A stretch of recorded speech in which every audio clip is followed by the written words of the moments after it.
In today's video, I'll be performing an in-depth analysis on Verizon, as well as going over the reasons why I am bullish on the stock at this time.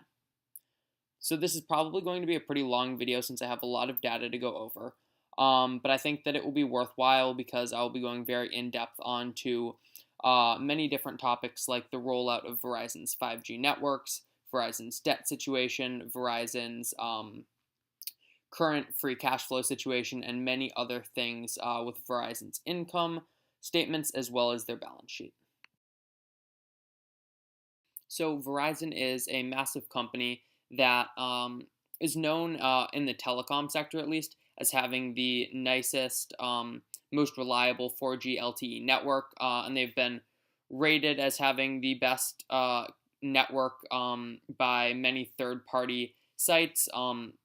So this allows them to charge a premium to other companies. So Verizon, it costs more to have cell service through Verizon, but they have a better network, and so this is pretty much the trade-off that customers need to decide about whether they're willing to make is pretty much, am I willing to pay more for better coverage, or would I rather go with a discount cell service provider like T-Mobile, who is going to be slightly cheaper than Verizon?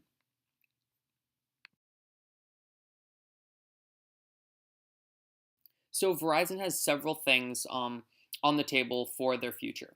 So Verizon recently acquired AOL and Yahoo, and so I'm going to go into that later in the video, those two acquisitions. And then also, probably the most important thing for Verizon is the rollout of 5G network coverage. So this will be happening around 2020 for Verizon, and so I'm going to go into that now. I will go over the acquisitions later.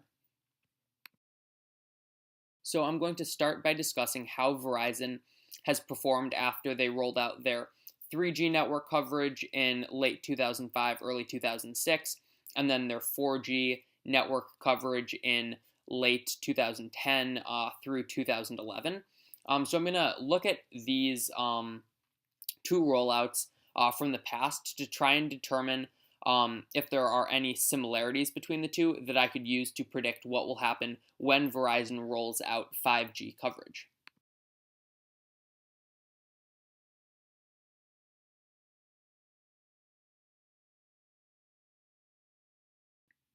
All right, so here is the list of the top 25 telephone operators by subscribers in thousands for year-end 2003 and year-end 2004. Now, I'm not going to read all of these to you because the thing that really matters is Verizon's statistics and the overall statistics. So I will get into those right now. In 2003, there were a total of 143,243 wireless subscribers.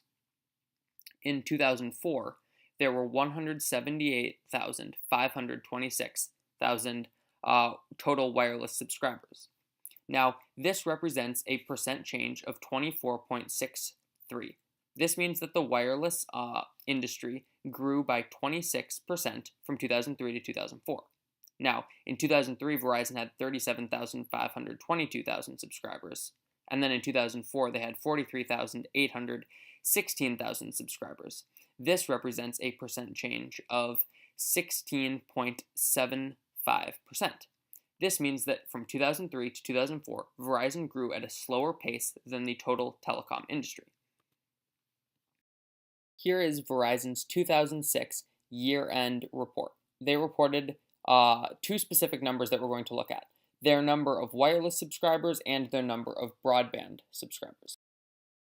So as you can see, Verizon Wireless covered 59.1 million people in the end of 2006, and their broadband service covered 7 million people at the end of 2006, making a total of 66.1 million subscribers. So I'm going to take Verizon's subscriber growth rate from 2003 to 2004 and extrapolate it out to 2006 in order to represent what Verizon's growth rate, what Verizon's subscriber count would have been in the end of 2006 if they had not had any changes made that caused a dramatic increase in subscriber count. This leaves us with a number of about 60 million subscribers. But as you can see, in 2006, Verizon had 66.1 million subscribers. So I know this data, I'm interpreting this data quite loosely, and I don't really have a significant amount of hard data to back this up, but this trend that I'm starting to prove here is further proved by really hard data for their 4G LTE rollout. So just stick with me through this, and then I'll get to a little bit better data after the 4G LTE rollout. So pretty much what I believe happened for Verizon was that they implemented 3G, and then at the start of having the 3G coverage, since they were the best network, more people were using them. But as other wireless providers caught up to Verizon's 3G capabilities, the other wireless companies started to grow faster than Verizon, since people weren't willing to pay Verizon's premium in order to receive the wireless coverage from Verizon that maybe wasn't significantly better than the other providers. So pretty much this is shown by in the years leading up to the 3G rollout, Verizon was growing at a slower rate than the competitors, but after they rolled it out, they grew at a much faster rate than what they were prior to the rollout, ending 2006 with a subscriber count of 66 million, represents a 23% yearly growth rate from their end of 2004 year. So that is a much higher growth rate than they had from 2003 to 2004, which I think is because after they rolled out 3G, they again became the best network, and that difference was noticeable. Other companies had not yet rolled out 3G coverage that was as good as Verizon, so the difference between Verizon and their competitors was very noticeable, causing more people to go back to Verizon and then increasing Verizon's subscriber count at a faster rate than right before their 3G rollout. I will now go into their 4G rollout, which will further prove that Verizon struggles in the few years leading up to the rollout of a newer internet, pretty much, I guess, a newer G, I guess. I don't really know what it's called, but so pretty much they struggle in the years leading up to it, and then they outperform in the years after it. From this chart, you can see that in 2008 and 2009, the years leading up to Verizon's 4G LTE rollout, AT&T was growing a lot faster than Verizon was. In 2009, it says that Verizon grew their subscriber count by 26.6%, but this is because they acquired someone, as you can see down below where the two stars are. They would have actually only grown by 8.3% had they not acquired someone. As you can see from here, the idea that AT&T was growing a lot faster than Verizon leading up to Verizon's 4G LTE rollout is supported by the churn rate for the companies. So the churn rate is pretty much how many, or what percent, I guess, of the wireless subscribers cancel their subscription in that month. So what you see on Verizon is that they are remaining steady until about 2008, where their churn rate starts to go up, meaning that they were losing more subscribers per month, and AT&T's starts to go down, meaning that they were losing less subscribers per month. This means that Verizon subscribers were potentially switching over to AT&T in the years leading up to Verizon's 4G LTE rollout. You can also see that Verizon's churn rate goes down from 2005 to 2006, which is when they rolled out 3G coverage, which further proves the idea that they are more successful right after a new internet speed is rolled out. I believe that the reason for these switches is cost-based. Right before Verizon's 4G LTE rollout, I believe that AT&T's network had just about caught up with Verizon, meaning that the two networks were pretty much the same in terms of reliability. However, Verizon's service was still significantly more expensive than AT&T. This is proved by Verizon making up only 26.3% of the wireless subscribers, but 31.1% of the revenue generated by cell companies, whereas AT&T makes up 28.5% of subscribers, but only 27.8% of the revenue for these cell companies. This means that AT&T was cheaper than Verizon and their networks were almost the same, so people started to switch over to AT&T. And here is a graph to show that data. So as you can see, 2008, 2009, 2010, AT&T is gaining significantly more subscribers than Verizon is. But 2011 comes along, Verizon rolls out their 4G coverage, and bam, Verizon gains significantly more subscribers than AT&T or any other wireless provider. So as you can see here, after their 4G LTE rollout, Verizon's subscriber count grew quite significantly. At the Q3 of 2011, they had about 85 million subscribers, which increased to about 105 million subscribers by the end of 2013. Here is Verizon's subscriber count growth compared to AT&T's subscriber count growth, Sprint's subscriber count growth, and T-Mobile's subscriber count growth. So Verizon is in red, AT&T is in blue, Sprint is in yellow, and T-Mobile is in pink. So as you can see, in 2010, before Verizon's rollout of 4G LTE, AT&T gained significantly more subscribers than Verizon did. Sprint gained a very insignificant amount, and T-Mobile lost an insignificant amount. As you can see, in 2011, Verizon was still in second, just behind AT&T, followed by Sprint, and then T-Mobile was also struggling. However, in 2012, Verizon gained a significant amount more subscribers than AT&T, Sprint, and T-Mobile combined. As you can see, the same is true for 2013. So what I believe happened was Verizon fully had all of their 4G LTE implemented by the end of 2011. And then in 2012, people started to realize that Verizon's 4G LTE coverage was significantly superior to all other wireless companies, and they were willing to pay the premium that Verizon charges to have this better coverage. But as you can see on this graph, T-Mobile started to make a pretty big presence in 2014. This is because they had begun to catch up with Verizon's wireless reliability. They still weren't quite at the level of Verizon, but because they were close enough and had significantly cheaper costs, people began using T-Mobile, or at least joining T-Mobile at a faster rate than they were joining Verizon. This trend continues and gets worse.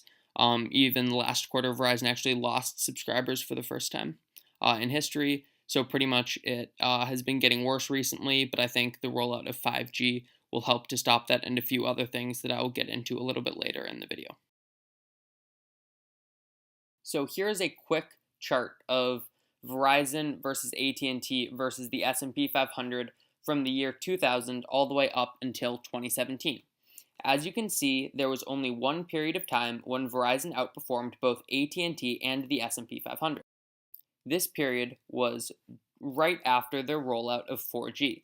As you can see, Verizon in red outperformed AT&T, which is blue, and the S&P 500, which is green, by almost 50% in the 3 years after they rolled out their 4G LTE coverage. So I think what happened right before Verizon's 4G LTE rollout, where AT&T was taking a lot of Verizon's subscribers because AT&T was cheaper than Verizon and had a similar network, is happening right now with Verizon and T-Mobile. So what is going on is Verizon was significantly outperforming T-Mobile right after their rollout of the 4G coverage. But as T-Mobile slowly caught up to Verizon in reliability, they offered a lower price, meaning that people started switching from Verizon to T-Mobile, damaging Verizon's subscriber count. So here is a chart that I made to illustrate Verizon's share price after they roll out 3G and 4G, as well as give an expected time for their 5G rollout. So as you can see, Verizon rolls out 3G late 2005, early 2006. Their share price goes up significantly. However, the 2008 crash brings down their share price, so that's the only thing that I can attribute to their share price going down. I can't really attribute it to loss of subscribers to another wireless carrier, though it does seem likely that AT&T was starting to grow faster than Verizon at this time. So Verizon's shares after that struggled and were depressed until late 2010, early 2011 when they rolled out 4G. And after they rolled out 4G, their share price doubled. So then in 2013, when Verizon's share price starts to go sideways and down, T-Mobile started to catch up with Verizon. T-Mobile still didn't have quite as good of a network, but they were similar enough that people were not willing to pay Verizon's premium anymore, and so they switched over to T-Mobile. However, it does appear as though there is a major catalyst for Verizon coming in about 2020. So Verizon is going to be rolling out their 5G coverage around 2020. Now, it is crucial that Verizon is first to the market with 5G coverage and has the best 5G coverage of anyone, which I expect that they will on both of these. So the way T-Mobile works is, I don't know if you've seen their commercials, but they pretty much advertise that they do not have any contracts, and so pretty much you can come and leave their service as you please. This is going to be great for Verizon when Verizon rolls out their 5G coverage in 2020. Verizon is again going to have a far superior network that will have a noticeable difference between Verizon and the other carriers. So people who aren't locked into contracts with T-Mobile will switch back to Verizon, and this will cause Verizon's subscriber count to increase significantly, and it will cause Verizon's share price to increase with its subscriber count. So the rollout of 5G is all great, but no one wants to be sitting around with dead money until 2020 when Verizon begins rolling out 5G. So I'll now go over some of the things that I believe will help Verizon to succeed in the short to midterm. Last quarter, Verizon actually lost subscribers for the first time in history, and so they added unlimited data and an unlimited data plan, and I believe that that will help them to stop bleeding subscribers in the short term to T-Mobile, and they'll either continue to gain subscribers or they will at least just kind of plateau for the short term until they, like I said, release 5G, which I think will be a massive boost, but in the short term, I think they will still slowly grow subscribers. So some short-term pros for Verizon also are their 5% dividend yield, which I think will help to keep the stock price up. A lot of income investors are looking for high-yield stocks that are relatively safe. And so as Verizon's stock price continues to drop, the yield goes up. And so I really don't think that the yield is really going to get over 5.5%, meaning that as soon as it starts getting into the mid 5%, income investors will start buying Verizon like crazy, and that will push the price back up. So I think that the dividend also helps to provide a floor for the Verizon share price, and so in the short term, that will help keep the stock from going down more. Additionally, Verizon currently has a price to earnings of 15.6 against an industry average of 22.6. Verizon also has a forward price to earnings of 12.1, which is really, really attractive from a valuation standpoint. Verizon also has really nice margins, which is great because if they start to get into a pricing war or anything, they can afford to lower their prices. It also means that there's a little bit more safety in terms of Verizon's profitability, because if there are some events that drive up costs temporarily, Verizon will still be profitable, and so that's always a good thing to see. So Verizon also has a great return on assets and a great return on equity, meaning that they are efficiently using the assets that they have and the equity that they have, which is always good to see that they're operating efficiently. Verizon also has a tremendous return on invested capital, which is really important to see in a company with high debt. So I will go over Verizon's debt and address that in just a minute. But I'm just starting off with return on invested capital. So they have a 17% return on invested capital, which is really important because, like I said, they're taking on a lot of debt, but that money is being invested into their company, which means that they're getting good returns off of the debt that they're taking on. So Verizon does have quite a bit of debt with a debt to equity of 4.8. So one good thing that Verizon does have going for them in terms of their debt is their low weighted average cost of capital. If you look here, their cost of debt financing is about 4.17%, meaning that they're only paying on average 4.17% interest on their debt. And like I said before, they have a 17% return on invested capital. So at least they are generating good returns off of their debt, and they're not being forced to take out debt at a high interest rate. So Verizon currently has a negative free cash flow, and people are using this to argue that A, Verizon's debt is overly burdening them, and B, that the dividend is also overly burdening them, and that they're going to need to cut the dividend because their free cash flow is negative. I don't think that this is true, and I will go over the reasons behind it now. So we'll first take a look at how free cash flow is calculated. It is calculated by subtracting a company's capital expenditures from its net cash provided by operating activities. So this means that pretty much any change in free cash flow from one year to the next has to be caused by a change in one of those two things.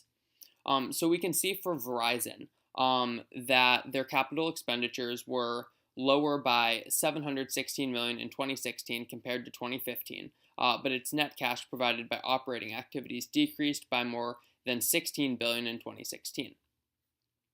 So we need to figure out what caused this big drop in operating cash flow.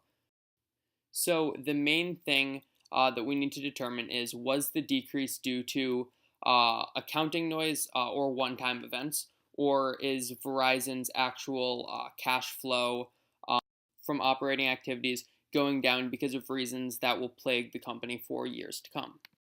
So to me, it looks like Verizon's free cash flow is just going down because of one-time events and other things that just the normal free cash flow formula brings in and then shows it as a negative free cash flow. But these things are making it so if you just look at this free cash flow number that is negative, you won't be getting the full picture of how Verizon is actually doing and whether or not their dividend is sustainable. So Verizon paid $3.2 billion in taxes on an asset sale. They sold some of their wireline business to Frontier for about $10 billion. And this transaction was announced in 2015, but it closed in 2016. So the money got from the sale of these assets are classified as investing activity, so proceeds from dispositions of businesses on Verizon's 2016 statement of cash flows, which means that the proceeds from the sale did not affect Verizon's free cash flow because they were not part of cash provided by the operating activities or capital expenditures, but the sale resulted in a large tax cost that the company had to pay.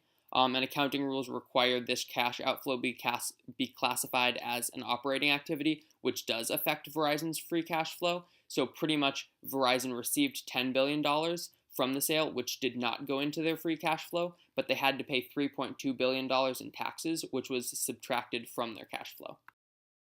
So these taxes won't be repeated in 2017 or ever again, since it's just a one-time payment, but they reduced Verizon's reported net cash by operating activities, and so that caused their free cash flow to decrease by $3.2 billion in 2016.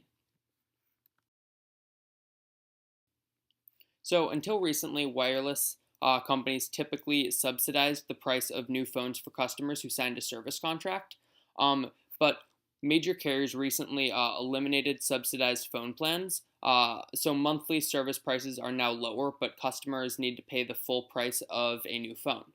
So rather than pay hundreds of dollars upfront, phone buyers usually pay for their new devices in a payment plan over 24 months. So Verizon will still receive cash from new device sales, just not all of it immediately. So as a result, when Verizon records a new device sale on payment plan, it records an increase in accounts receivable. So that's cash owed from a customer, but that has not been received by Verizon yet. So the company's receivables from device payment plans jumped significantly in 2016, increasing from $3.1 billion in 2015 to $10.6 billion in 2016.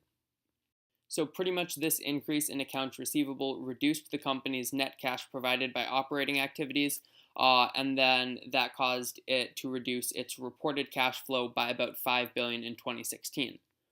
So pretty much what happened is, in the past, Verizon would sell its device payment plans to banks grouped up, and so the payment plans were no longer classified under receivables, but they were considered assets since they had cash. So Verizon actually received $7.2 billion of cash related to these sales in 2015.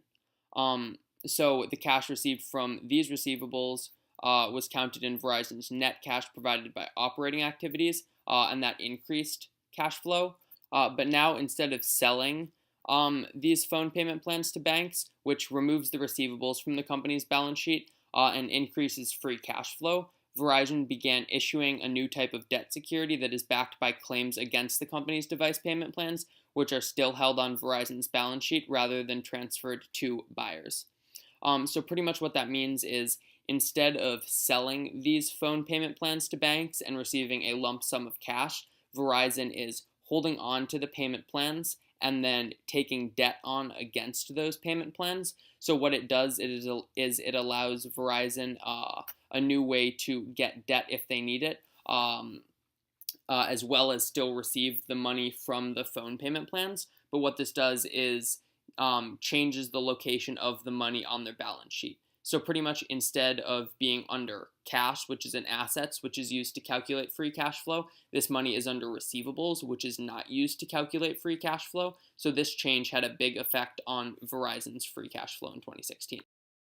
So Verizon even addressed this, saying in its 2016 annual report that, quote, during 2016, we changed the method in which we monetize device payment plan receivables from sales of device payment plan receivables to asset-backed securitizations. While proceeds from sale of device payment plan receivables were reflected in our cash flow from operating activities in our consolidated statement of cash flows, proceeds from asset-backed securitization are reflected in cash flows from financing activities. This change will result in lower cash flow from operations, but will not reduce the cash flow we have available to run the business.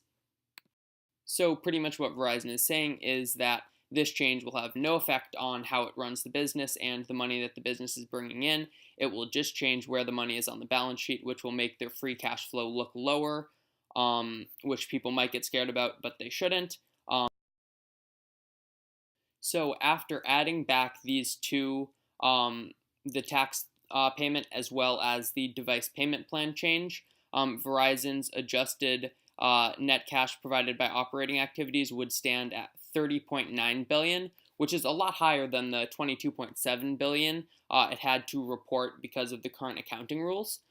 So then subtracting the company's $17.1 billion in capital expenditures yields a total free cash flow amount of $13.8 billion with these changes. And then Verizon paid a dividend of $9.3 billion in 2016, which pretty much means that Verizon had still significant amount of cash available to pay its dividend, and it will continue to have this cash available to pay its dividend. And this still leaves it with positive cash flow for 2016. So pretty much concluding this part, Verizon has a higher free cash flow than they are forced to report. Pretty much, I guess it's not technically free cash flow, but Verizon has more available cash than they are allowed to report due to accounting rules. And so that means that the dividend is safe and Verizon will still continue to be able to pay off their debt. So finally, I'm just going to address Verizon's purchase of Yahoo and AOL. So pretty much what I think Verizon is doing is they're going to try and make a play on advertising revenue, which is a good high margin business. So I'm not really sure if this is going to be successful for Verizon. I know they purchased two companies that were good like 10 years ago, but have kind of fallen out of favor recently. So I think that's kind of something that we're just going to need to wait and see on. And for now, I don't really have an opinion on those two acquisitions. So that's something that pretty much just need to wait and see how it all pans out. So pretty much in conclusion, Verizon slows their subscriber growth significantly right before they release a new speed of internet. This was shown before 3G and 4G. This is because other networks begin to catch up with them, and since Verizon charges a higher price, people were not able to justify paying this higher price. But then after Verizon releases the new internet speed, lots of people jump on to Verizon and start using them, and this causes massive subscriber growth and helps the stock price. And so Verizon is taking the need to get 5G out very seriously. They've made several acquisitions which will help Verizon roll out 5G, so I think Verizon will be the first to the market with 5G, and I think a lot of people will switch back from T-Mobile and other carriers to Verizon. And then additionally, in the short term, before 5G is rolled out, Verizon has added an unlimited data plan, which will stop their subscriber count from bleeding like it currently is. And then Verizon has a low price to earnings, strong return on assets, return on equity, a low cost of debt, and a high return on invested capital. So it's being run efficiently. And then pretty much the whole thing about Verizon not being able to pay their dividend and Verizon's debt being too much to handle isn't true if you really carefully look through Verizon's books and see that there are some one-time things that can be adjusted back into free cash flow, which shows that Verizon still has the cash to sustain this dividend and pay their debt. And then I also think that the dividend will help provide a floor for Verizon, because if Verizon's price keeps going down and their dividend remains the same, then Verizon's yield will be even higher, above 5%, and income investors will jump in, which will cause the price to go back up. So that's an added layer of safety in terms of the share price of Verizon. So in conclusion, I think that Verizon is a good pick right now. I think that it's a relatively safe stock. I think it's still going to be important to continue looking and tracking Verizon's debt to make sure that it doesn't get out of hand. But I think right now their debt level is not out of hand, and I think that they can continue to manage that and continue to generate meaningful growth. And they're still going to be paying a 5% dividend, which is really, really nice income off of the stock. So thank you guys for watching. You guys are awesome if you're still here a half hour into this video. What do you guys think about Verizon? Leave a comment down below with your opinions on Verizon, and remember to please like and subscribe.